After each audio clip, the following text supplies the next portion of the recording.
మనకి AP government Chandrababu Naidu గారు చెప్పారు కదా, వర్క్ ఫ్రమ్ హోమ్ జాబ్స్ ఇప్పిస్తున్నారు. మారిగా కౌశలం పేరుతో అయితే వదిలారంట. చాలా రోజులు అయ్యింది, కానీ లాస్ట్ డేట్ మటుకు సెప్టెంబర్ 10 వరకే, అంటే రేపు ఒక్క రోజే ఉంది. ఎవరైనా ఈ వీడియోని ఇప్పుడే చూస్తూ ఉంటే పోయి అర్జెంటుగా సచివాలయంలో వెళ్ళి మీ చుట్టుపక్కల సచివాలయంలో అప్లై చేసేయండి. దానికి కావాల్సినవి ఏంటంటే ఏం లేదు, Aadhaar card, next 10th pass అయ్యింటే అక్కడ నుంచి ఎనీ డిగ్రీ మనం ఏ క్వాలిఫికేషన్ అయినా వెళ్ళి అప్లై చేయొచ్చు.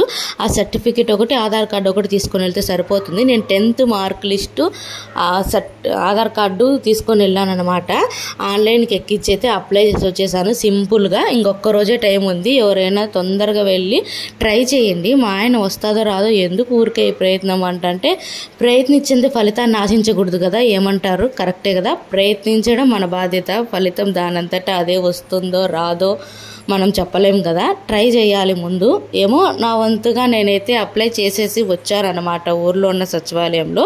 ఎవరైనా మీరు కూడా ఇంట్లో ఇప్పుడే చూస్తూ ఉంటే ఖాళీగా వర్క్ ఫ్రమ్ హోమ్ జాబ్స్ అంట, జాబ్ డీటెయిల్స్, శాలరీ డీటెయిల్స్ ఏవీ తెలీదు, ఊరికే కౌశలం పేరుతో జాబ్స్ వచ్చాయి, అప్లై చేసుకోవడం వరకే తెలుసు అనమాట. మీకేమైనా తెలిసింటే కామెంట్లో తెలియజేయండి. Bye bye.